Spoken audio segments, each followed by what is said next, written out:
Please stand for the pledge of allegiance. I pledge allegiance to the flag of the United States of America and to the republic for which it stands, one nation, under God, indivisible, with liberty and justice for all. Thank you everyone for being here and those that are watching on TV. Mayor's report, I really have nothing except for I want to thank the street department again for a job well done again with the nasty weather we've had.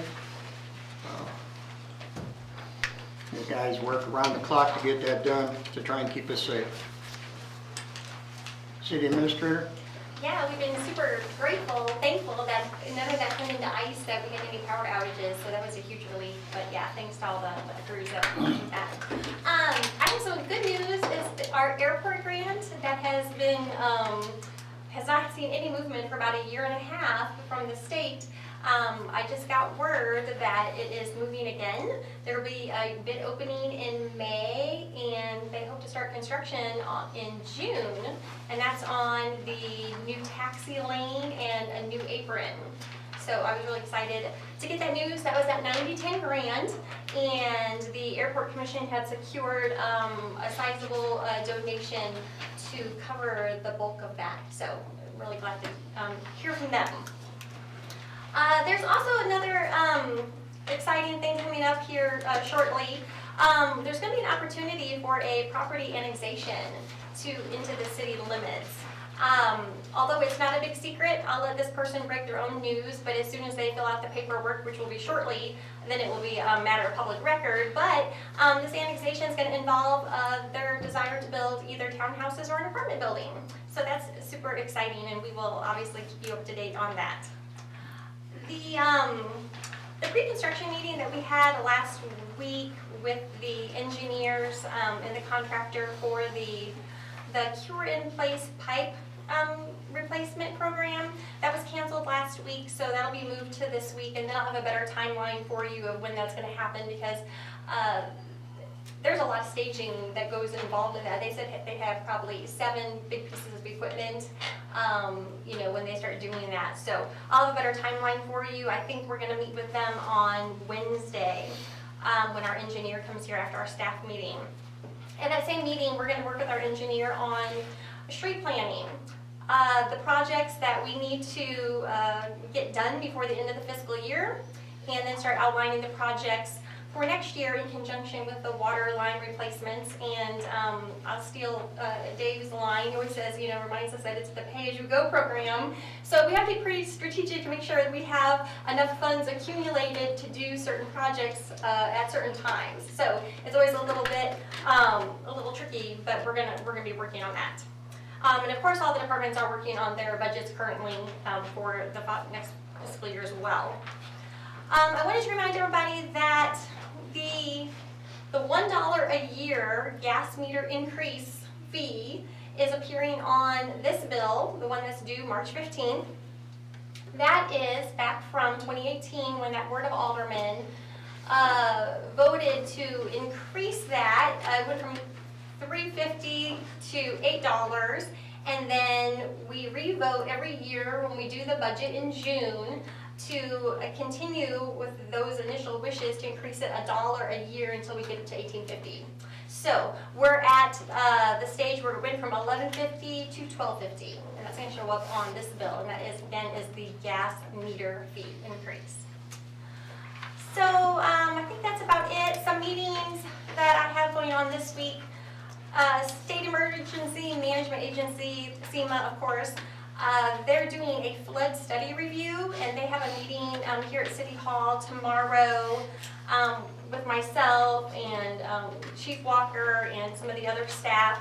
They've been redoing their flood maps and updating their software, and so they want to teach us how to do that and show us what they've updated. And then myself and the building inspector will be going to some, and maybe Corey as well, will be going to some rather more lengthy, in-depth flood management workshops in the very near future. Also, let's see, tomorrow's HRED meeting, GROW on Thursday, and MRPC next week. And so I will update you on any notable things that happen at those meetings. Thank you. Very good. Thank you. Sheriff Tyler, you want to take the podium, sir? Yes, sir.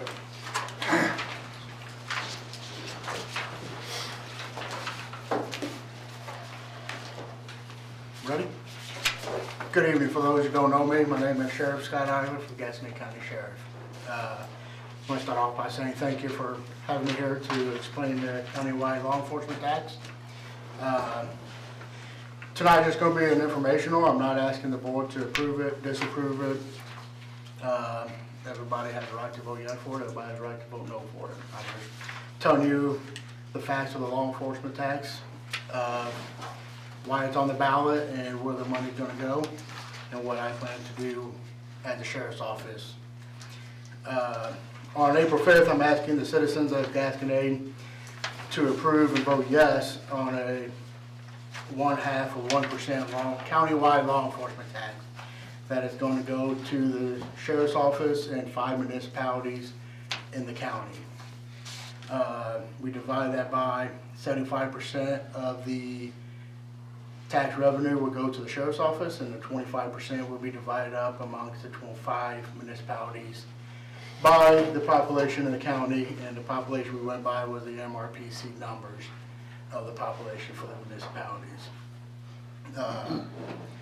The money that generated the 75% revenue that the sheriff's office will get, I plan on raising the starting salary of the deputies. Right now, with the current raise that we got this year, my deputies start out at $14 an hour. Both full-time municipalities are 18 and above an hour, so we're almost $4 and $4.50. I think Owensville starts at $4.50, somewhere around there. So we're already $4 behind just on the municipalities and Gasconade County. If you look at the surrounding sheriff's office around Gasconade County, they're starting between $38,000 to $40,000, if not more. Franklin County is a higher class county than I am, so they start off a lot more than what I'm starting off. So I can't compare my numbers to Franklin County's numbers. The counties I'm comparing to is Montgomery, Crawford County, Marys County, and Osage County. Even Phelps County, I can compare my numbers to them. That will also give me the raises to the current deputies that I have now. We will also go for 3 additional personnel to be on the road in civil. The civil position, if you don't know, they operate in the courts. They handle all the security of the courts, silver paper, prisoner transports, anything pertaining to the courts. That's what a civil deputy does. Put another 2 deputies on the road is going to give the road coverage a lot better. Right now, we're operating with only 1 deputy at nighttime and 1 deputy on daytime. I house at 3 different sheriff's offices. I have a contract through Crawford County. I also house my prisoners at Osage County, and I have 1 in Franklin County. And the reason why I'm telling you this, if a deputy at nighttime arrests somebody, they have to travel outside of the county to take that person to our jail that we contract through, leaving 0 coverage in the county. So we lean on the municipalities a lot. Hermann, Owensville, Rosebud, Gasconade, Bland. We lean on them. When my deputy goes out, there's been times where we contact Hermann, or we contact Owensville, and they handle a call for us. If they're unable to, then they have to call somebody out. To call somebody out, that's minutes. To call somebody out, you gotta wake up, they gotta figure out what's going on, they gotta get dressed, walk out to the patrol car, start the patrol car, and then respond to a call. They're probably averaging 5 to 10 minutes just to do all that to get to a patrol vehicle. When some of you guys know first responders, minutes is a lot. You know, if we're not there or can't get there fast as we can and you need us, you're on your own for a long period of time just because I want to have 1 deputy on. I do have a couple people in the training process that's going to help the process, but that's still 2 or 3 months out before I get 1 additional. The other squad is still 1 on, 1 day. There is coverage in the daytime, but on an average court day, you're looking at 3 deputies to handle court. I got 1 civil deputy to handle court. That's taking a deputy off the road. That's taking my major off his responsibility, my lieutenant his responsibility, and if they're off, then I have to cancel my plans just so we have coverage in court. That's just an average. In municipality, since Gaston County now takes Hermann cases to the courthouse, it's my responsibility to do security in the courthouse. If you guys make a county case and we arrest somebody, or you guys arrest 2 people, it's my responsibility to get them to the courthouse. City of Hermann don't pay for the fuel, don't pay the person to go to jail, don't pay the wear and tear on vehicles. The judge requires, if we have somebody in the courtroom that's in handcuffs as a prisoner, she wants 2 deputies in the courtroom. So that's 2 deputies in the courtroom, 1 at the door, and then 1 waiting till somebody gets arrested or fingerprints. So that's 4 deputies out of 11 deputies, including myself, to handle 1 court date. So if you add 2 courts, Division 4, Division 1, I had to have additional deputy down in that courtroom to do the bailiff. That's 5 deputies on 1 day, half my department, on 1 court date, and I only got 1 civil guy. So I am paying overtime, paying comp time. Correction, I don't even pay overtime, it's all comp time related. Or we don't have coverage on the road, I take the road deputy and I bring them to the courtroom, and there's no coverage on the road, nobody patrols. So court takes up a lot of manpower, a lot of money. If City of Hermann arrests somebody on a good case and they charge them through state and they flee to a different area, it's my responsibility to go wherever they are to pick them up. If they go to Kansas, it's my responsibility to go to Kansas to pay the bill, the fuel, the housing fee, the maintenance on the vehicle, and the salary of not 1 but 2 deputies on a long trip to go get somebody on a long distance trip. The municipalities don't help. They, by statute, that falls on the sheriff's office. Municipality don't pick up none of them bills, so it's, the court system alone is a big chunk of my money. Transporting people back and forth from court, picking up prisoners. After you get the courts all done, and you hire 3 additional, you have to get equipment for 3 additional people. That's 3 vehicles,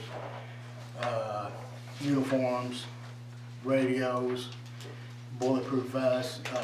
Right now, most of our bulletproof vests are expired. They only last up to 5 years, and then you have to get new ones.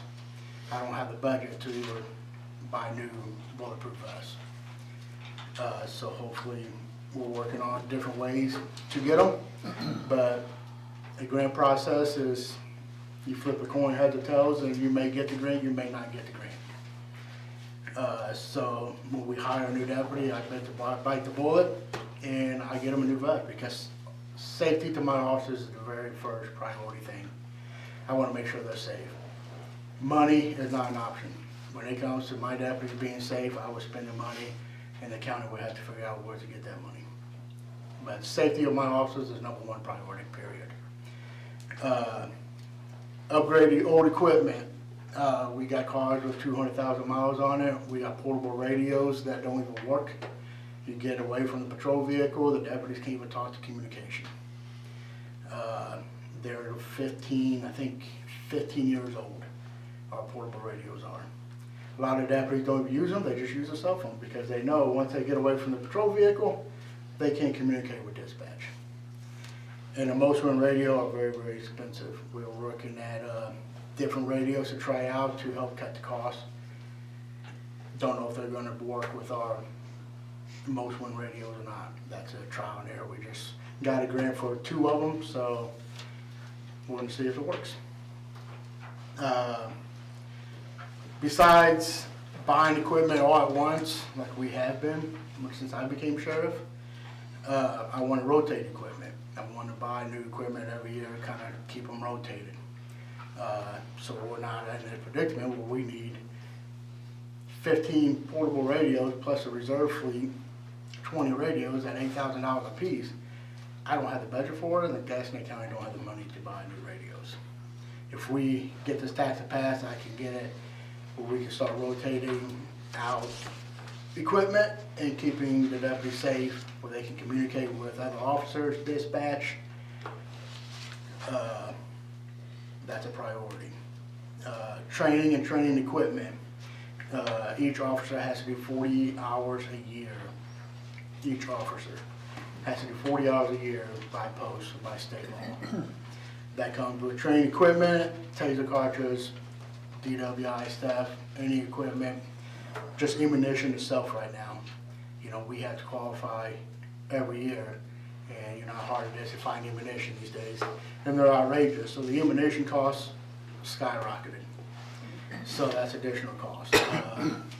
Fuel prices, prisoner housing, like I said, I contract through Crawford County, that's only 5 beds at $40 an inmate per day, 365 days a year. Osage County, we did a handshake deal where he'll take up until he tells me no more. I think right now we got 6 or 7 inmates in Osage at $35 a day, 300 to their on, they're there. Crawford, I pay no matter what, right? Somebody's using that bed or not, I'm paying. Osage is just the inmates using that bed and the time I pay for them.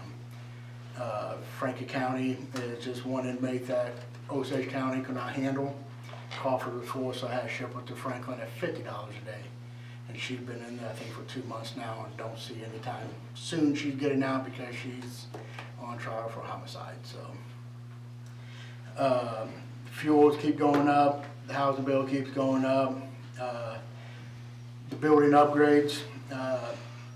I invite all you guys to Swiss. I'll take you a tour of Swiss. You can see the condition of Swiss. We operate out of an old MoDOT building. But we do what we do to get by and to operate out of there. We have outgrown that building. I have no space for evidence. We hardly have no space for the deputies to move around. Only one bathroom and just a lot of updating that we need, especially when we had a female officer and one male and female share the same bathroom, and kind of a lot of bickering. And that's where we are with the tax money.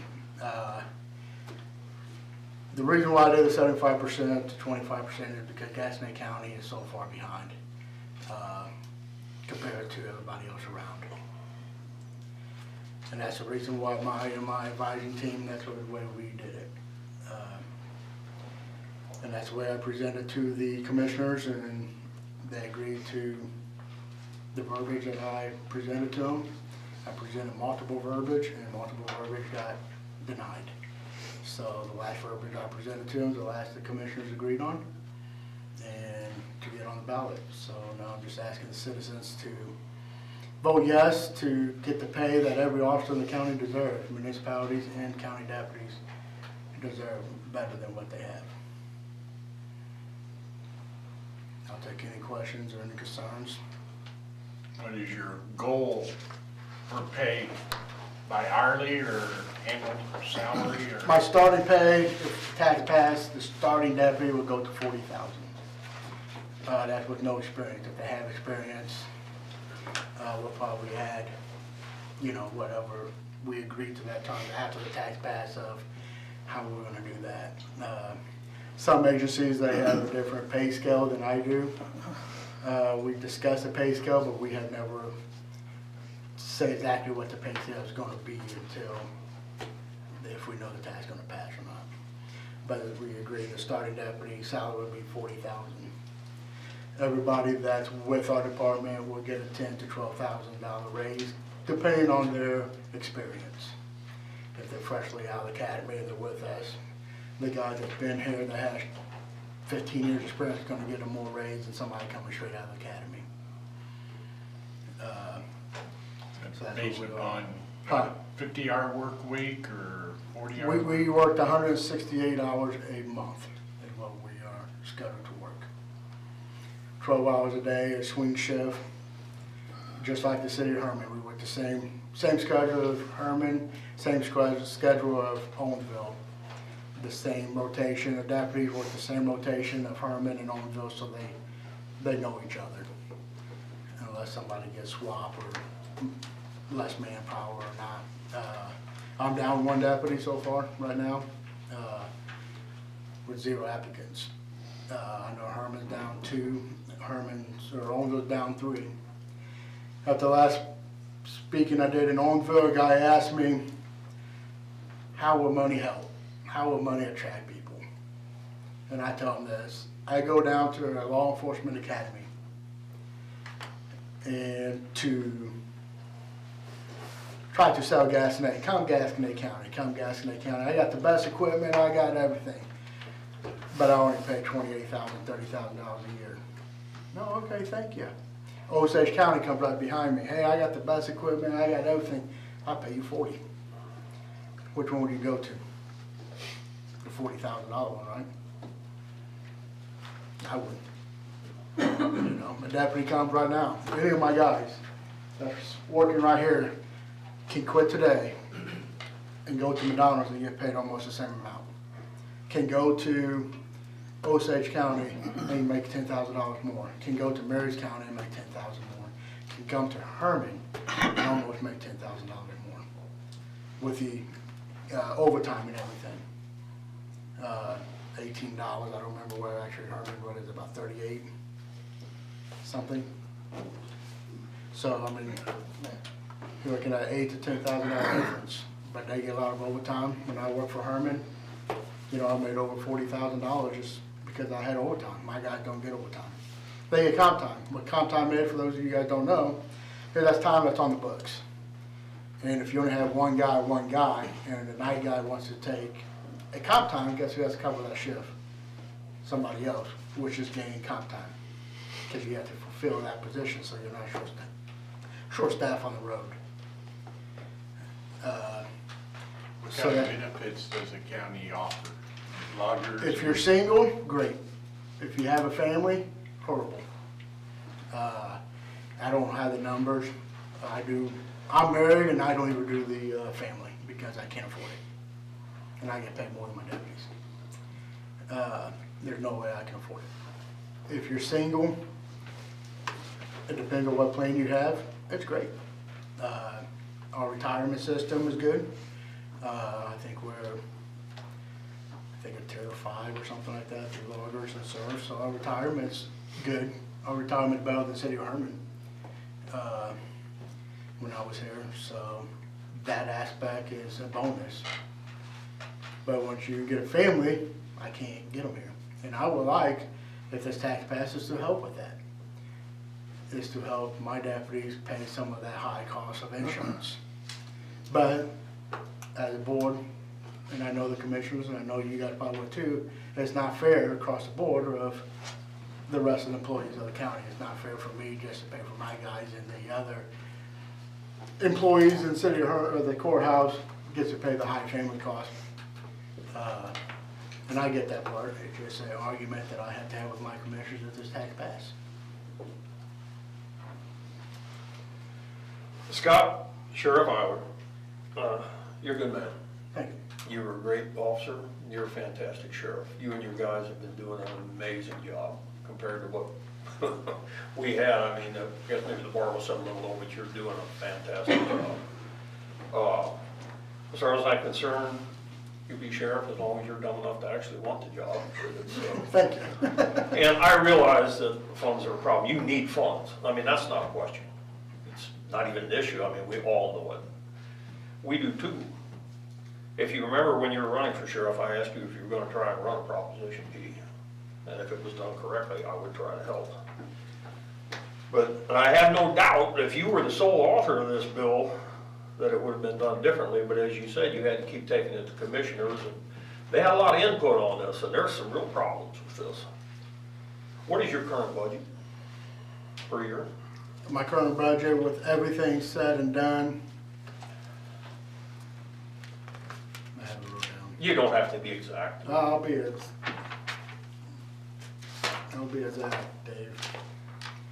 My current budget was $1,012,973.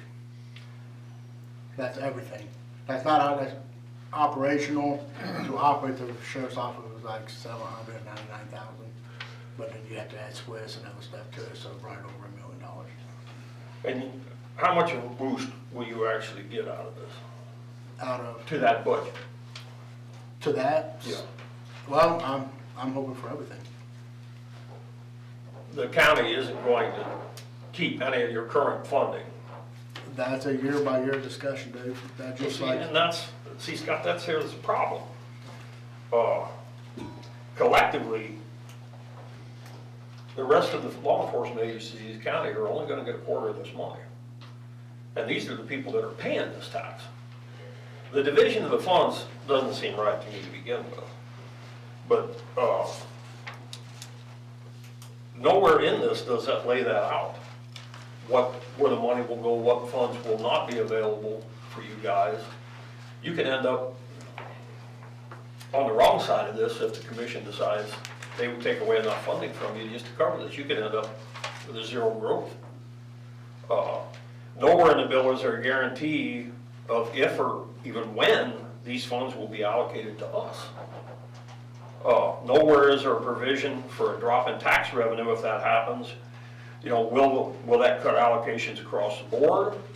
Or will just the people on the low end of the totem pole, us, lose funding first? Would it be fair across the board a percentage if the taxes drop? Or do we just get it and you it will keep be the money? straight across, Dave. But it doesn't say that, Scott. Well, I mean, common sense there, Dave. Well- And the reason why I say common sense, if you have $1 million tax revenue, and next year it goes 900, it's only half of 1%. Next year might be a totally different number, and that number is what we get divided by. If it goes to 900,000 next year, I get 75% of 900, you guys get 25%. If it goes up to $1.5 million, Dave, it's the same aspects. I get 75% of that, you guys get 25% of that. And I did tell you where the money went to.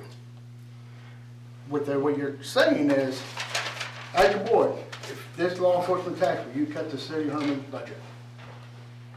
No. No? No? No. Good. Love it. Absolutely love it. My county commission, it's a year by year.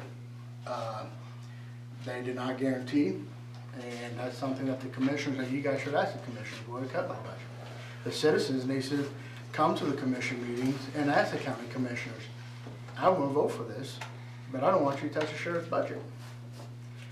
Once, I can control the law enforcement budget, I can't control the budget. I fully You can understand control the that. budget, and then the municipality can control the law enforcement budget.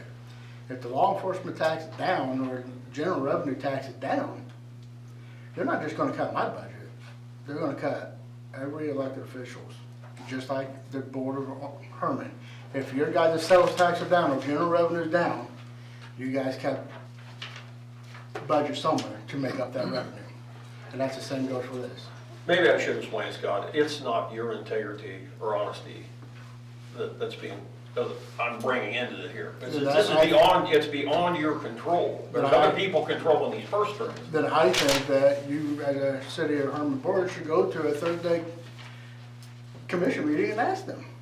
Now, The all commission didn't want to talk to us about this before if you go- they put it on the ballot. just like I'm there, Dave, if you go up and put yourself on the thing, you have the right to talk to them, the right to ask them questions.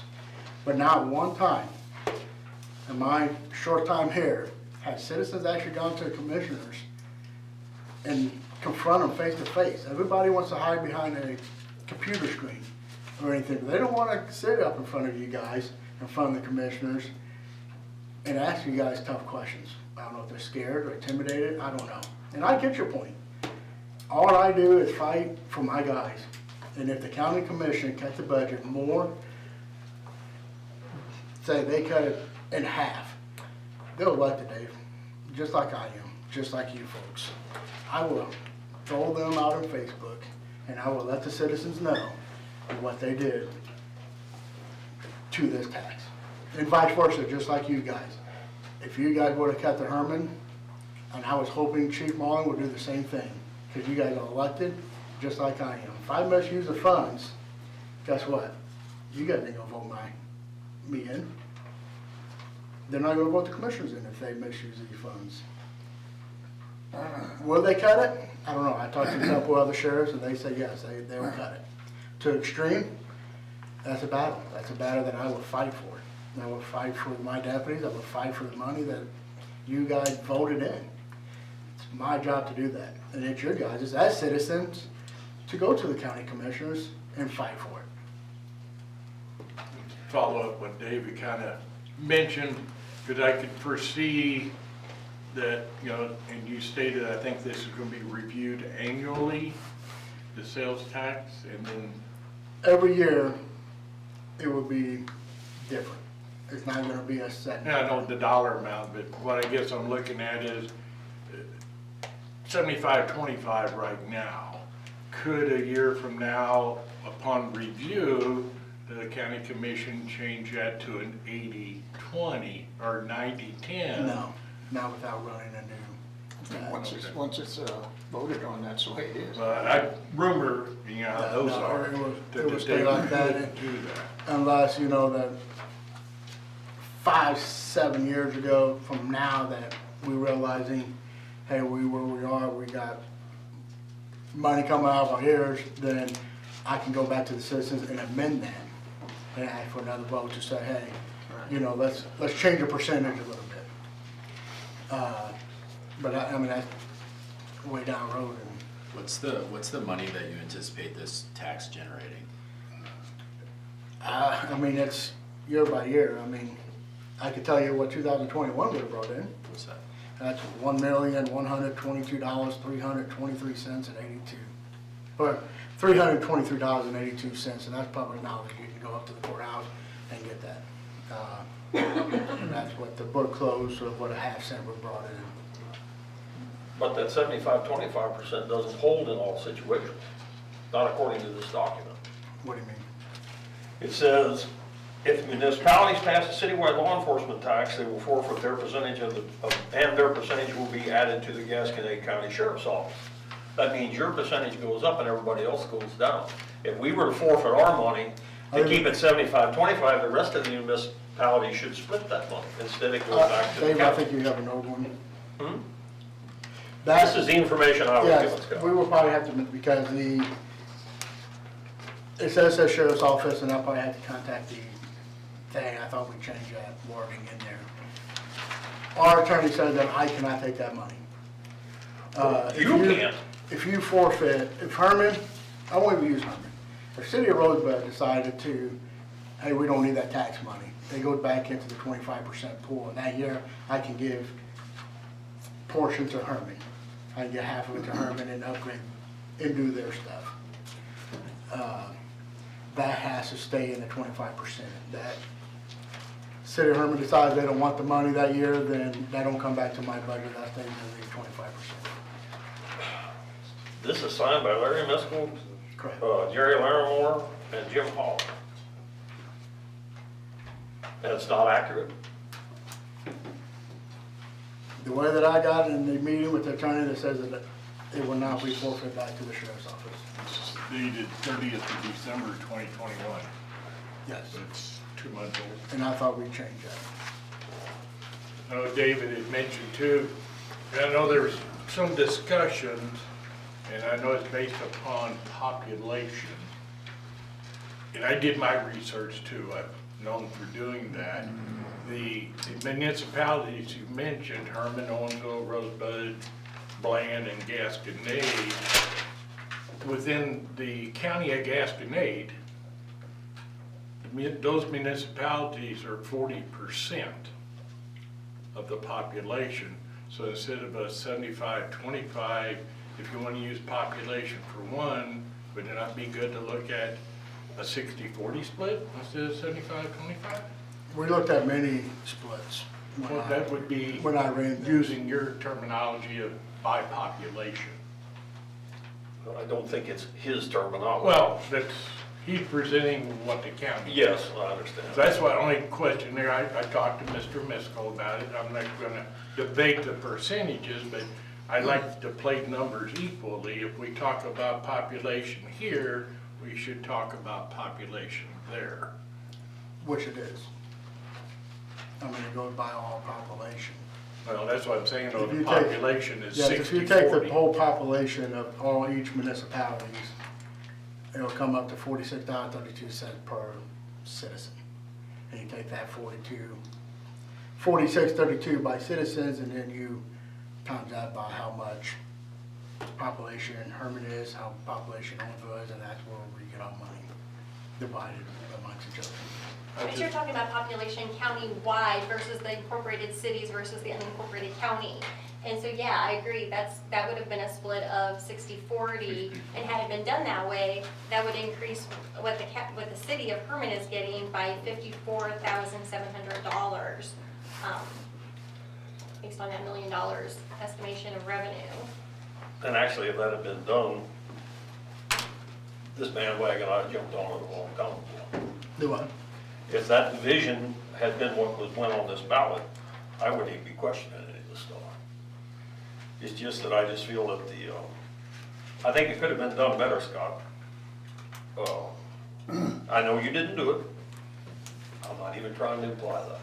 Well, I know that if I ran a tax, and I told the commissioners this, and I tell everybody this, if the sheriff's office was not gaining anything, I would never ran one.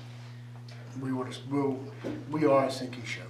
No, you need the money. I don't question that for a second. And I'm just saying, if this don't pass, Gaston County as a whole is sinking. But this is a law enforcement tax. It was intended to fund law enforcement, nothing else. If the citizens vote this in and give you that money and they take your funding away on the other end, give with one hand and take with the other, because this isn't being paid to you, this is going to the county and they disperse the funds. If they don't give you the entire amount of the money, what's the point? That's an argument, that I have to have every year. And like I said, if they take all my budget away, it happened in Franklin County. They passed a law enforcement tax and the county commissioners took everything. They take everything. I call this. It's a waste, and then I will hope the citizens don't vote them guys back in. I call this a Missouri Missouri lottery situation. In 1985, Governor Ashcroft knew that the Missouri lottery was going to go through no matter what he did. And he didn't want to have a veto overrode, so he came up with actually an excellent idea. Give the money to education. And everybody agreed with that. It went right there. Then about early 90s, the General Assembly decided, well, we need that money. They didn't take the lottery money. They took all the other money. And now our education system's in the tank as far as funding. And I don't want to see that happen to you. And there's just no guarantees in any of this, anywhere. I mean, it's not even implied that that can't happen. In my short time, I don't think it'll happen. In the 7.5 years I've been sitting behind this counter, I keep telling myself, that can't happen. It does. When we tried to pass Project Streets, I had several people come to me, Dave, we passed street tax years ago, and this is long before I ever sat on here. That was supposed to take care of our streets forever and ever and ever.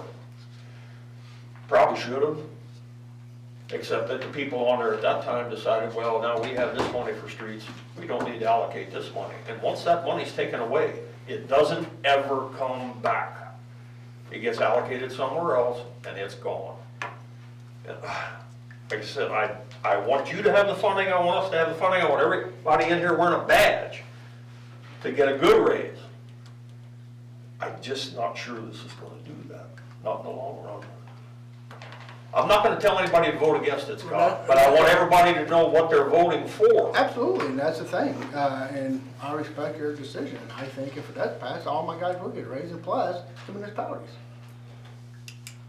Nobody that wears a badge and puts on a bulletproof vest every day and carries a gun has ever paid enough money. I don't know if there ever will be, but there's ways to make that better, and I'm just not sure this is the way. And that's, with respect, that's your opinion. Okay. And Don't tase me, bro.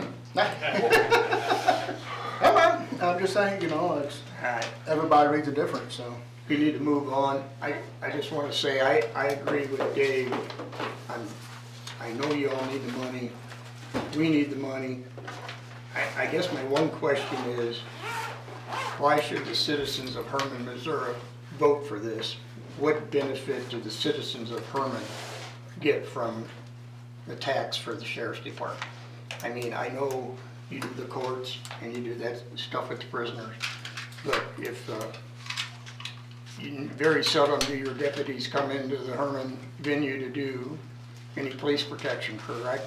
I mean, We come to Herman all the time. That's an excellent. I'm just saying, We explain, help make each other. a statement that will help the citizens of Hermann understand why they should vote for it. I guess that's what I'm after. It's a brotherhood, just like your fire department. When one goes to battle, we all go in battle. When Herman calls for help, we come.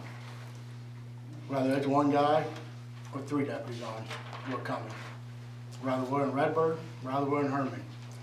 Even if you guys don't call, and we hear your radio that says, for instance, just the other day, that they had an open door, or burglary in progress, or something.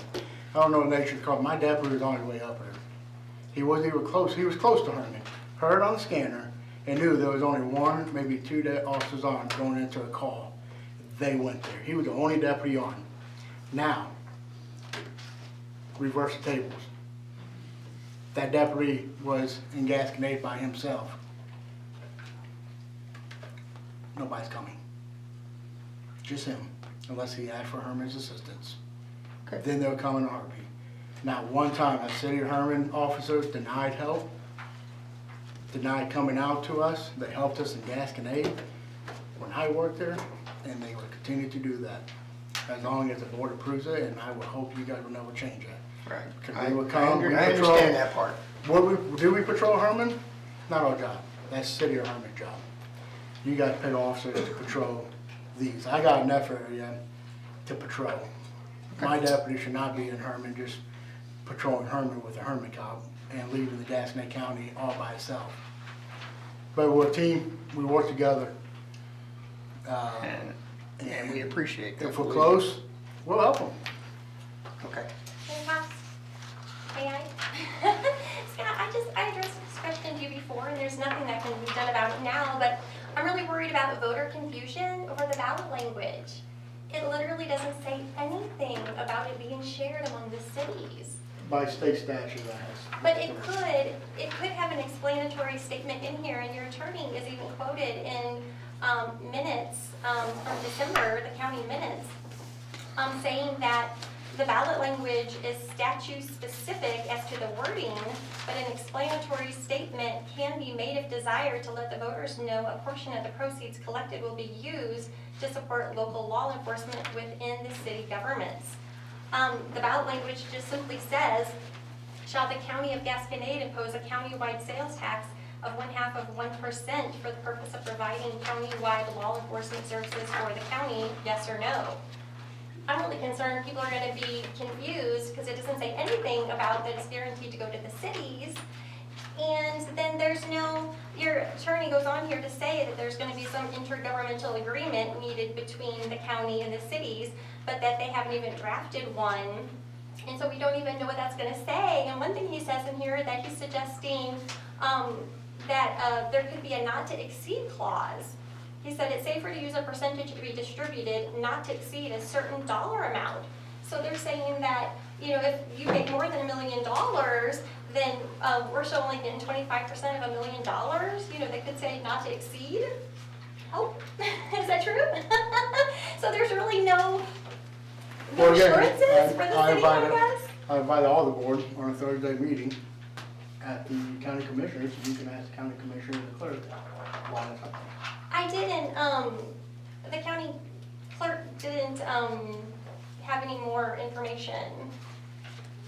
Just like I vote and just like you guys vote, when you vote something, you do your education. You just don't go vote for nothing. And I got numerous calls regarding this, citizens, non-citizens. I've been out there, I've talked to the citizens, I've talked to almost every board of aldermen. If anybody's unclear and you guys run into anybody that's unclear, have them call me. Call my personal cell phone and I'll explain everything. I guess one last thing, just in the whole grand scheme of things, is that if this proceeds as is, which I guess it is, the city of Herman gets 9% of the $1 million. I know, the cities are sharing 25% of the grand total, which Herman ends up being 9% of the $1 million, just so everybody knows. Okay. All right. Thank you. Thank you, Sheriff. Thank you. Okay, public comments, Mike Sloan. That's you, Mark. He fell asleep. No. So I just wanted to comment on, I know you've been talking about the food truck issues, and, that's, you guys are giving a lot of time, and I appreciate all that. I think it's something that needs to be talked about a lot, and you guys are doing it. I've been watching the meetings on videos at night, and I felt compelled to maybe come in and just say a few comments. And first of all, I'm always for free enterprise without minimum of government intervention. At the same time as that, I also am, in listening to comments from other meetings, I think food trucks have a useful place in this world. I just don't know if maybe Hermann, Missouri is the place for food trucks. It's been mentioned many times that, food trucks will draw more people into Hermann, Missouri. And I suppose that is somewhat true.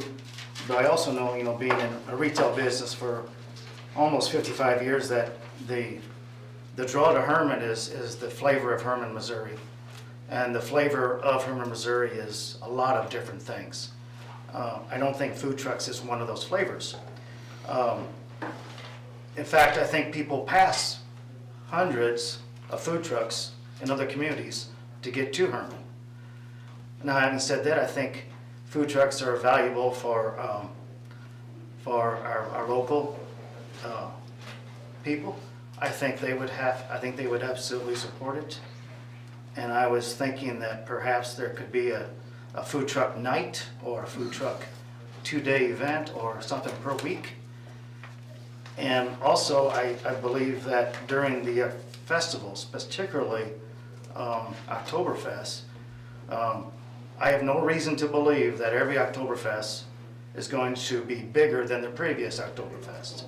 I see that happening. And with the restaurant and food industry in Hermann, there's a shortage. So I think they could be valuable in those events during those specialized events. But those events come with a cost.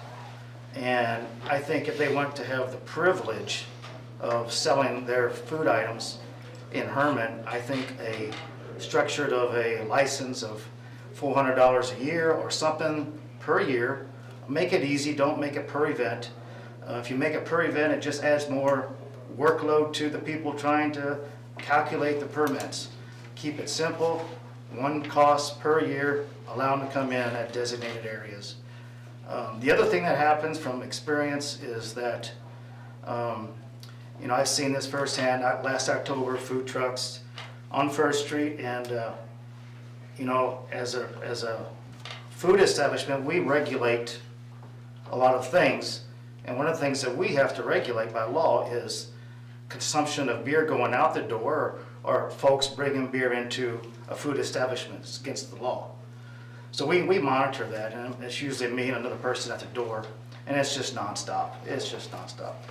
But this year I've had to monitor food because I had people buying food at a food truck and coming in to the store and sitting down at a table and using my table space and using my patio, and luckily I was polite, they were polite, they got up and left. But it's an uncomfortable situation. I had one situation where it was a party of 11. One person obviously was bringing food in from a truck, and I politely said, you can't do that, blah, blah, blah.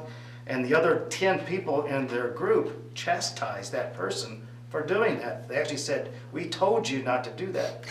And so I felt, good about that. That was the right thing to do. But not everybody does that. So it does place a burden on those of us who have to pay for outdoor seating. Trish, this is going to you tonight. I hope it's not late. last 2 or 3 weeks. This is my application for outdoor seating. It's been a rough couple, 2 or 3 weeks with the weather and other things. So I need to turn this in to you, and it's got various documents that I'm required to do, plus a check. And food trucks don't have to do none of that. So I don't want to over-regulate. I like food trucks. I think there's a place for them. And I don't know if downtown Herman Historic District is the right place. Okay, That's thank all. you. Thanks, Mike. Mr. Kerber?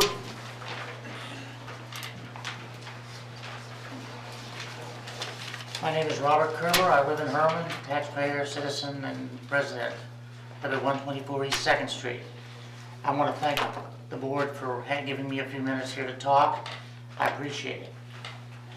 This is very, very straightforward, and this may have been answered and I just plain missed it. But I'm wondering how much money has been collected on the 7/8 cent sales tax for streets. Haven't seen that anywhere, but that doesn't mean that I could have missed it. I know what you're talking about. Do you have it? You better just hand that to me. So I know that we spent a lot of time, effort to get this done, and we got it done, so I'm not complaining about any progress, lack of progress in these streets that have been done or not been done. I just didn't know how much it was. So that'd be, we should have 2 full years of collection now, and I understand that sales taxes exceeded what we projected for those, so it should be around $1 million or something. Next thing I wanted to talk about is Freen Creek Bridge. I don't know where that stands. That may be next. She's always one step ahead of me, always was. But I know the last I heard, when I talked to them myself about a year ago, it had been approved. There was going to be put on the schedule. We were going to get, so I believe, a bridge that utilized part of the old bridge, and they were going to build a new one and widen it. And thank you for, and also put a pedestrian walk on there. And I don't know what the status, I don't think at the time, or a schedule had been made by MoDOT at that time. I just wonder, since we were all told for a year and a half it was impossible, it could never happen. They changed their mind. They did change their They mind. had a different engineer come in, I think is what happened, and he Well, realized. I'll tell you what I think happened too. We turned around all the people that voted on it. All the other counties supported it. When we showed them the extent of the need here and how many people use it. And everybody's interested in this because everybody crosses it at least once a day probably, and schools and trucks and everything goes Right. across it, so, Tentatively, it's on the schedule for 2024. okay. And it's gonna be, are we gonna add any frills to it at our expense, any? It's going rail to rail with a walking bridge on the side, that's the current plan. And that's it, okay, good. And we have discussed saving our pennies to add the grills. They estimated for us that they could probably do some of the nice grilling for about $150,000. Okay. And thank you you had a lot of effort put into getting that done, and so thank you for that. They have assured us they've committed the funds. Excellent, and that's, I kind of lost track of it, but I wanted to follow up on it. And I know you all are interested in gas costs with all the energy problems we've got nationally, and fuel costs and energy costs and so forth. I don't know much about that. I think maybe some kind of report to everybody where maybe it's been done. I don't watch every meeting. I try to stay out of Mayor Cox's business. He has, so you may have already covered it, I don't know. And the last thing, the airport grant, we applied in my first term. It was approved in the second term, so it's more than a year and a half. It's 3 or 4 years. It was approved in the second term but never funded. They gave us a letter saying that we would be receiving a letter of funding, and we never got it. So I'm happy to know that that's going to. So thank you. Carry on. Nothing happens quickly. Oh, absolutely. It does. But thank you very much. I appreciate it. One other thing I'd like to throw in on that point, since he brought up Project Streets, everybody should understand, I hate the term, but elections have consequences. Fuel prices are raising. Asphalt is made with oil. The higher the cost of a barrel of oil, the higher the cost of asphalt, the less far our Project Streets money will go on each project, just so everybody understands that. I hope they do, because that's going to have a big effect if this thing keeps going the way it is. Okay. Okay, thank you. Thank you. We will move to ordinances. Dave, would you start? Yep. First is bill number 2022-12 for first reading. An ordinance to authorize the execution of an easement deed by and between Sean and Marjorie Budnick in the city of Herman, Missouri. Any discussion? I move bill 2022-12 first read. Motion's been made, do I have a second? I was gonna ask a question. Oh, go ahead. I'm sorry, Jim. This stipulates the address here at 1902, which is the building we're in. Where is this easement? I mean, I don't know lot numbers. Above Seton.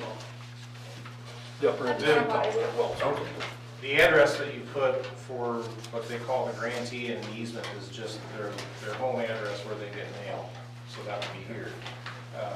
Usually it's for county tax bill purposes, but the city doesn't get a county tax bill. But that's just our care of address is what that's for. I'm sorry, I thought you knew what it was. No, that's why I've been through this. And this is to bring the road that's actually used by the guys to get to the well, or actually to move the easement to where the road actually is. It kind of meandered beyond the boundaries a bit until this was worked out. Any other question? Okay, we have a motion, do we have a second? Second. Motion's made and second, all in favor, aye? Aye. Any opposed? So carried. Next is bill number 2022-13, an ordinance to authorize a change in zoning classification for properties along Highway 100 East from industrial I-2 to highway commercial C2. And this is just the ordinance following up from the public hearing that you had at the last meeting. Any questions? I move bill 2022-13 first read. Motion's made, second? Second? Motion's made, second, all in favor, aye? Aye. Any opposed? So carried. Next is bill number 2022-14, an ordinance to approve a letter agreement between the city of Herman, Missouri and the city of Middletown, Missouri for utility billing services. Any questions on this one? I have a motion. Make a motion to approve bill number 2022-14. Motion's been made, second. Second. Motion's made and second, all in favor, aye? Aye. Any opposed? So carried. Could we please read that one twice, and if you don't mind, could we go back and catch that, that easement deed, a second reading to get that processed? It's been a long time. The one for the rezoning? No, the easement. Oh, the easement deal, okay. With Sean and Marjorie. Number 12. So going back to 2022-12 for second reading, an ordinance to authorize the execution of an easement deed by and between Sean and Marjorie Budnick in the city of Herman, Missouri. And a motion? Motion bill number 2022-12, second read. Second. Motion made and second, all in favor, aye? Aye. Any opposed? So carried. And then, again, bill number 2022-14, an ordinance to approve a letter agreement between the city of Herman, Missouri and the city of Middletown, Missouri for utility billing services. Can I have a motion? I move 2022-14 second read. Motion's made and seconded, all in favor, aye? Aye. Any opposed? So carried. Resolutions? Resolution number 1316, a resolution authorizing Patricia Haney, city administrator, to execute and submit an application with Missouri Department of Natural Resources Clean Water State Revolving Fund Program for an engineering grant under the Missouri Clean Water Law. Any questions? I move to approve resolution number 1360. Motion's been made, second. Second. Motion made and second, all in favor, aye? Aye. Any opposed? So carried. Old business, That was. food trucks. Yeah, I just consider that on me at this point, having received comments and sort of putting those within the draft and bringing it back to you at the next meeting. Susan isn't here tonight, I just assume not discuss it without her here anyway, so. All right, I'll wait on my comments to the next meeting. Since I've been recuperating, I've had lots of time to think, so I have some statements here that I think, anyway, I'll wait. What medications have you been taking while you've been monitoring? Anyway, I'll wait till the next meeting also. So, we'll move on. Any other old business? Any new business? Okay, we will move on to, We have Krista Lane here, under new business. do what? Krista Crystal, is here about the Pedal Pub. Ah, right, there we go, I'm sorry. I skipped right over, that's what I was looking for, I knew they were here. I'm sorry. His brain's cleared up and his vision hasn't. That's that medication again, I'm sorry. My name is Krista Lane, and this is my husband, Zach Labby. Thank you for taking the opportunity tonight to listen to our new business idea, Herman Pedal Pub, and to discuss any possible potential for bringing this idea to life to our beloved town. For those of you that may not know, Zach and I bought a little piece of heaven here on Earth, Labby's homestead, so we're right across the road, August of 2020. It was previously a guest house. We chose to continue making it into an inviting and comfortable place for guests during their visit to Herman. We have met so many wonderful guests and heard their life stories and gathered numerous opinions of what they would like to see in Herman, or if and when they ever visited again. Some have mentioned more activities for their kids or activities as a family. Some have made comments of wanting more daytime activities for adults, aside from the wineries and breweries and shopping areas. And some have even made comments of more outdoor activities for the adventurous types. We have an idea for all three. As we know, Herman is a lucrative and historically successful in tourism and only continues to grow and thrive every year. The wineries and breweries, restaurants, boutique shopping, bed and breakfast, and all-around amazing businesses continue to bring and provide a wonderful atmosphere for travelers from all over. However, there is a point to make about the need for more activity options, not only for tourists but for locals alike. If you have ever noticed a trend in how millennials live or spend their money, you will see that most all focus on experiences rather than commodities. The experiential tourism industry, which emerged less than 10 years ago, is a form of tourism in which people focus on spending their money on experiencing the country, city, or a particular place by actively and meaningfully engaging with their history, people, culture, food, and environment. This industry is expected to be over $12 billion in revenue by 2023, and we hope to bring part of that to Herman as a Pedal Pub franchisee. Let me tell you a little bit of exactly what a Pedal Pub is and a Pedal Pub franchise brand itself. Pedal Pub is the original U.S. party bike, and they brought the first bike from Amsterdam to the U.S. in 2007. Pedal Pub expanded to 25 licensed locations throughout the United States by 2014, and as of today is now operating and providing safe, eco-friendly fun in over 100 franchise and licensed U.S. and Canadian cities. The Fiat's Cafe Party Bike is the first party electric bike manufacturer in the world since 1996. It has been continually tested, perfecting this machine to be the most classic, durable, and withstanding party bike currently in production. This bike also continues to go through extensive inspections and state licensing throughout their use on public and private roads yearly. Missouri alone has 6 bar cycle bike operations, though only 2 are franchisees to Pedal Pub. Our goals in bringing this idea to life will provide the option for all of those who visit or reside in Herman to be able to partake in an activity that not only allows them to sightsee, experience, and learn the history of the area, but also allows them to have the option to enjoy our locally produced and tasty beverages. The Pedal Pub bike is not limited to adults over 21, but also provides a fun entertainment opportunity for ages 8 and over. We absolutely understand that there are questions and concerns regarding safety, public transportation interference, noise ordinances, and alcohol consumption within a moving vehicle.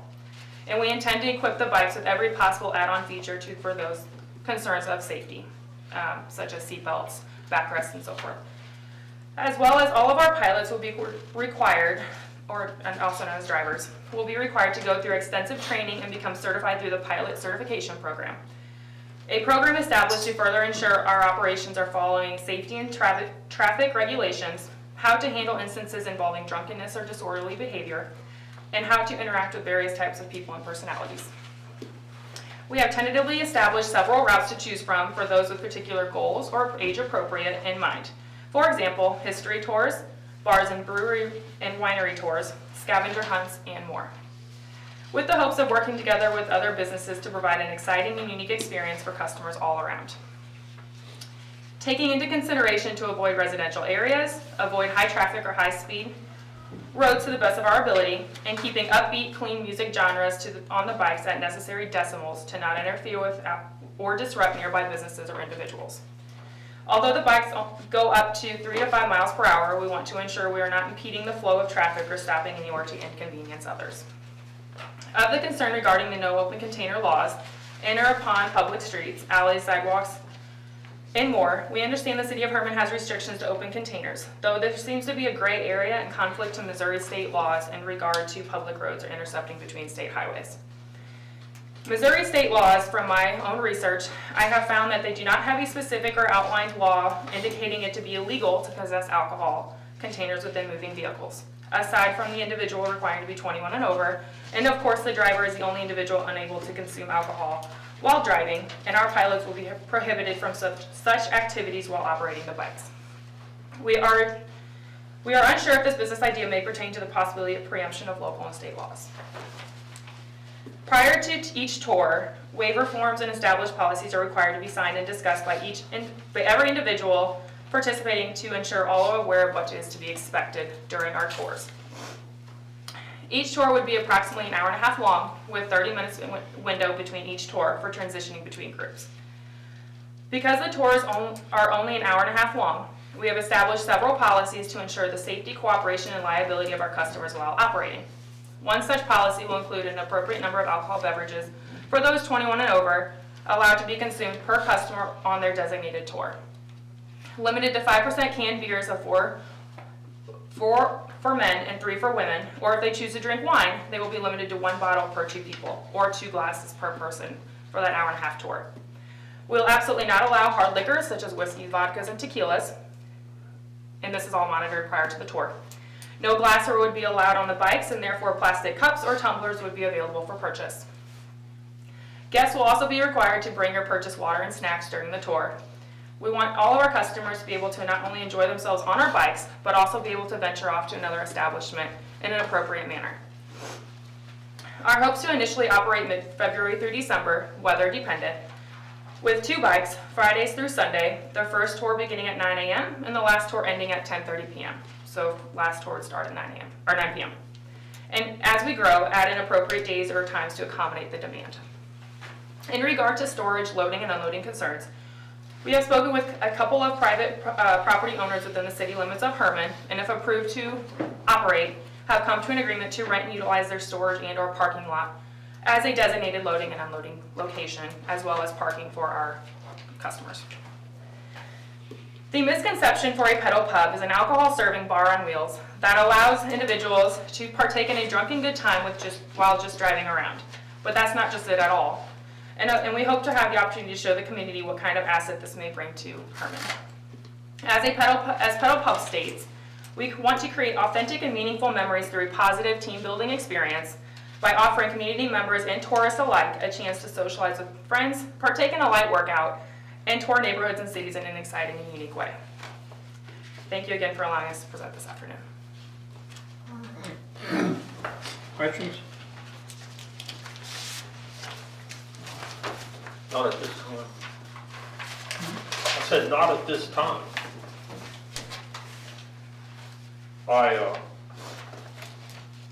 Questions, no, but this seems cool. I'm not gonna argue that point, but I just, it'd be totally at odds with a lot of our ordinances. Open containers, drinking in public, and I think you're wrong about that open container and a moving vehicle law in the state of Missouri, because I know people have gotten tickets for it. Now, that may have been somebody that wrote a ticket and somebody paid it without realizing that it wasn't the law, but I would like to see that in writing where that's legal. But we've got a food truck ordinance here that we just told food trucks they could not have alcohol in a stationary spot. Can you imagine what would happen if we approved this? There's a conflict there, fellas. I don't know, I'm not gonna just sit here and say absolutely not, no way, but this is gonna require some discussion here. Yeah, I personally think the biggest issue is the open container with our ordinances. And we have an open container law that the police enforce to the best of their ability, just people walking on the sidewalk. you know, if they're being uncooperative and so forth, they get a ticket, but like Dave says, you know, I don't know, you know, I'm not a voting member, I'm just here, so it's up to the board to make the decisions. But I just see that as the biggest challenge. And then the other thing is you're gonna be on Saturdays and Sundays, the busiest time of the week, and we have so much traffic and that I don't know. So it's up to you guys to discuss, and I guess we should wait till Susan is actually here to. I would prefer that. I would just chime in. As stated is our city ordinance, which is legal because it's gone through courts, that it does prohibit the open container of intoxicating liquors, which includes the streets and sidewalks. And this would place a vehicle or people in that area. And I looked at your routes, it looks nice, but that would go through residential sections of some of your tours. And we don't need businesses, whether they're mobile, food trucks, whatnot, in the residential sections. Correct. And the routes they're negotiable, of course. We're willing to accommodate and to alter anytime, any which way. Like the route coming up to Stone Hill Highway, you would have to come through an R1 single resident section of town to get there. And I notice some of your tours, you go out to Highway 100 and it pedal vehicles maybe not to exceed 3 miles an hour or something like that. I believe I read in there. And impediment of traffic during our festival events, as the mayor alluded, Oktoberfest, Firefest, we're congested. And to add a slower moving vehicle could just to increase that and go against our own ordinance of open container.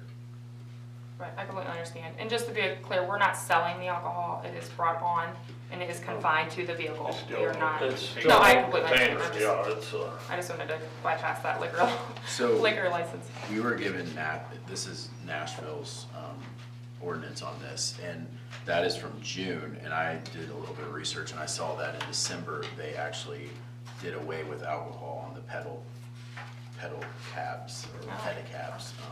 So I don't know what's going on with I believe them they've there. resumed it. I think it have? was a very short time. Okay. I I think it was something article. about covered or like plexiglass or something, but I didn't know if you knew what was going on there. I'll have to speak to our, who we're working with among the Pedal Pub brand themselves. We speak with a member, Joey, daily. Okay. I can ask him exactly why that was postponed. But I did recall reading that. I didn't honestly look at the date, so I know that they are actively now back. My husband and I, we were there in October. I know that's before December. Yeah. So I'll have to see why there was a window of halt. And you said 3 to 5 miles an hour? That's while pedaling. It's got electric assist, so we can get up to about 15 miles an hour. And like hills, I know. Because there's a lot of hills in this town. Yeah, it's quite the workout if you have a hill. there's not a lot of protection for your riders if this vehicle is strong. You can equip seatbelts and backrest additionally. Well, I'm not talking about if a pickup climbs up the back of this thing, it just, it's, as the mayor said, this is some of our most congested times. You know, you bump another vehicle, it's not a big deal, but here you're gonna bump people. And I see that you're limiting the amount of drinks and things they can have, but what really prohibits you from somebody already intoxicated, you know? Did we see that? Pilot training. That's what they started Pilot with. training, you know, showing That you would people. refuse when Yeah. somebody's intoxicated? Yeah, just realize, refusing and like acknowledging somebody that's inebriated, sign. That's why everyone has to sign something at the beginning of every tour, and they have to go through they go through the protocol with them before every tour. And the pilots are required, if they see anyone that is belligerent or intoxicating to the point where they can't even function, or they're just out of line, they have the right to refuse them. And they are not, of course we have the right to keep their funds or whatever it is. And most of our tours would be booked prior. They're not something like they walk up off the street. They are sent information well in advance to understand the stipulations to why they should or should not ride. All right, Chief, did you say, Let me- They answered a few of the questions, just one, how fast these travel, as far as lighting and being visible for the people, obviously, when we get congested, making sure vehicles can see them traveling the streets, that's the safety for one. Make sure Yeah. someone doesn't drive up on the back of them and hit them if they didn't see them. They do have So- lights as a vehicle. So They have- lighting, and then again, for safety reasons, like you just said, if you all pull up, or if it has to be an appointment only, you can't just ride down 4th Street and see a group of people and pull over and they're already inebriated. And then we're dealing with that, I mean, so you all taking precautions that you won't pick up subjects like that, or if they're acting belligerent or something on there, you're gonna pull over and make them get off, or Yeah, we things have like the right. that. And, again, no glass, it's all plastic. But I thought you all were selling liquor from it, they had to bring their own onto it. There was a business idea of selling the liquor on the. Is that what Nashville does, or they have? No, they bring them on, but we've foregoed that. We've actually found a way where we thought would also be promotional for the local businesses is where through our website, they can pick their alcohol ahead of time. And it would take them directly to our local wineries website to where they could purchase the alcohol from them. And then they would be picked up and brought with us. Or of course the local gas stations, whichever is the case. But we would prefer to promote local. That's why we would prefer to allow wines, because we want to promote and include our local wineries themselves. And then in regard to my comment about working with the other businesses, there are where we could do drink specials with the local bars, stop in, invite them into other establishments for a drink, stop for 10-15 minutes if that's a choice option, as well as I'm personally a big history buff myself, and so I wanted to do a history tour.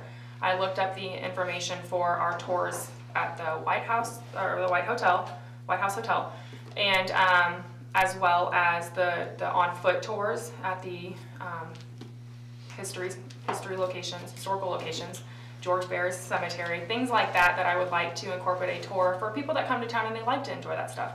It's a unique experience, but they can also go and we can have somebody on the tour that is explaining the history of Hermann while they're enjoying a local beverage. And that's why some of those areas, like Stonehill Winery is one of the oldest wineries in Missouri. We would like to incorporate that in there.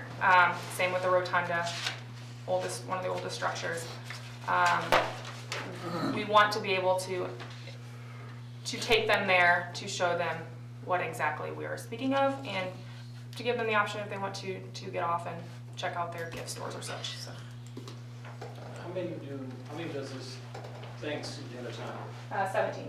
17? Mm-hmm. And are they wider than a passenger vehicle? How wide are they as far as? They are like a standard SUV, a large SUV. Yeah, it's like a car SUV chassis.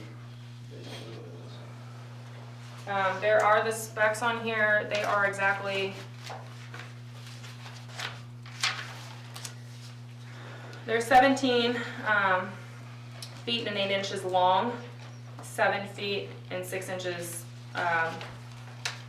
wide, and they're 8 feet 10 inches tall. So again, like you said, people would have to call and schedule pickup time for their group, and you all would make the decision if you pull up and let's say they're had way too much. You can deny it, say no, because Correct. we're not done with that. We've had issues with other services with people, standing, hollering, hanging off. How would you all control that? Would that be something you say, pull over, get off? Yeah. Mhm. Yeah. We would give them a couple warnings, and then of course, like the situation with the music, we would tell them to keep their voices down. There's no hooping, hollering, there's no. Safety wise, that's one thing I'm looking as far as what it is, and we have people that have had too much to drink and they're jumping, hanging up and down, and off goes one in the middle of the street, and again, the city has to look at that too. There will be no tolerance of that. No. That's one thing I need to know, like I said, the chief and officers, we gotta deal with that. You can't have people just hanging off And that's why screaming and throwing stuff, being, ignorant while they're on there. I mean, if they're having a good time and be civil and, act like adults, and not Absolutely. scream and holler and curse, and show body parts, whatever they want to do. And that would be in the policies explained in detail before the tour even took off. The pilots, again, with their certification training, they know exactly how to deal with them. Then there will be, somebody on call at all times if there's any absolute issues and if somebody won't cooperate. They know how to handle those situations. They know how to acknowledge if there are any red flags prior or during the tour. And then there will be, of course, we would always, if there is somebody that is, we prefer not to just drop them off and expect them to be someone else's responsibility. So we would have somebody on call, police department or somebody that says, hey, this person is just unacceptable to be out in public. We don't want them to go into another establishment and have the same issues. Yeah, we dealt with that before, Yeah. people that intoxicated, we have for their safekeeping, we take them somewhere to sleep it off, or what we have to do, but I just had mostly just safety concerns, safety for your passengers, safety for the city of Harmon, make sure they're covered if this were to pass, whatever we vote on, that if they allow that, we have to make sure that when they're on there, people cannot, again, be hanging off, acting ignorant, going through neighborhoods, cursing, showing body parts, just being totally ignorant. We can't have that. And that's why we prefer the seatbelts as well, because again, we're not trying to exclude this for just 21 and over. This isn't just another tourist attraction. Me growing up in Herman, I know all too well there's nothing to do on the weekends besides get in trouble, or do things you're not supposed to. And I thought you were always a saint. yeah. But I just know, and my daughter now, she's 2, in the future, there needs to be other things for activities. And I know there are people out there actively working for other options for the youth in the community. But I want this to be an experience that people can have fun on. Birthday parties, corporate events, family reunions. Just anything that can, and it doesn't, I'm sure there's not always gonna be alcohol involved. Some people just decide not to drink. So that's completely what we're open to is just. We've got a trolley system here in Harmon, as I'm sure you're aware. Aaron, not picking on you if you're listening. But in the past several years, we have had instances where people exit or enter moving trolleys. And those have sides on them. Basically you have small windows and people still manage to screw themselves up by Do they doing have this. seatbelts? This apparently doesn't have any sides on it.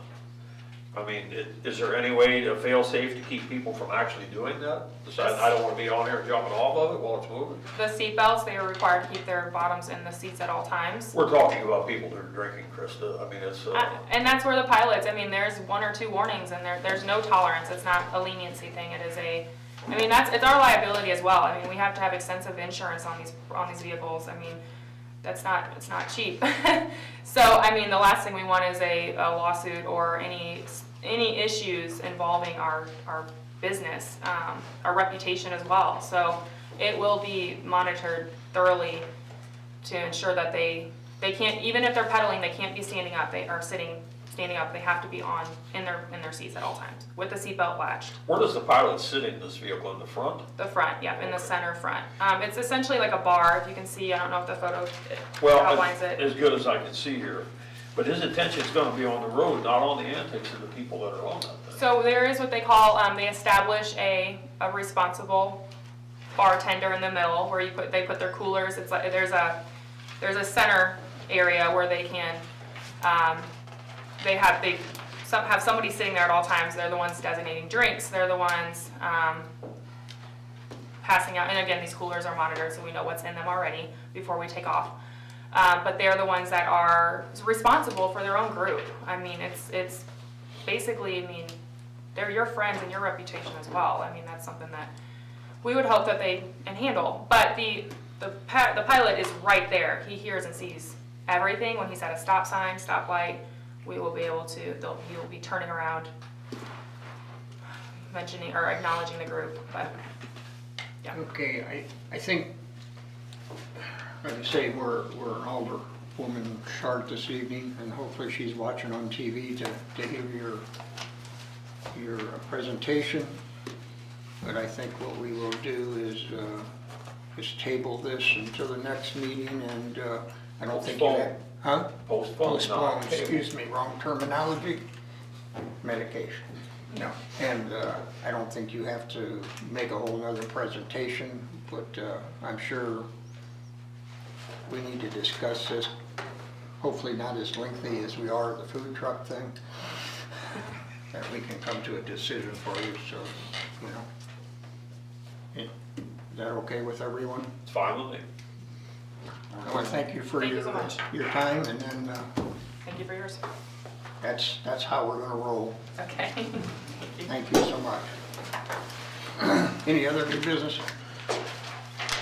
Okay, motions, minutes, do I have a motion to approve the minutes? So moved. Motion's been made, do I have a second? Second. Motion's made and second, all in favor, aye. Aye. So carried. Invoices for payment. Move we pay the bill. Motion to pay the bills, do I have a second? Second. Motion's made and second, all in favor, say aye. Aye. Any opposed? Pay the bill. Spring soccer approved the bids from ARB for t-shirts and more for shirts and we'll leave for photos. Motion to approve? Second. Motion's made and second, all in favor, aye? Aye. Any opposed? So carried. Approve appointment of Debbie Vandestol to the Tourism Commission. So moved. Motion made, second. Motion made and second, all in favor, aye? Aye. So carried. Special event application for the Hermann Area Chamber of Commerce, the Wiener Dog Derby, Lower City Park, concession bathrooms, rain location in the upper park on March 27, 2022. Motion? Move to approve. Motion been made, second. Second. Motion made, second, all in favor, aye? Aye. Any opposed? So carried. No report, do I have a motion to adjourn? So moved. Motion's been made to adjourn, a second? Second. Motion made, second, all in favor? Aye. We are adjourned. Thank you folks for coming. Can I sit down, please? Yes, sir. City attorney.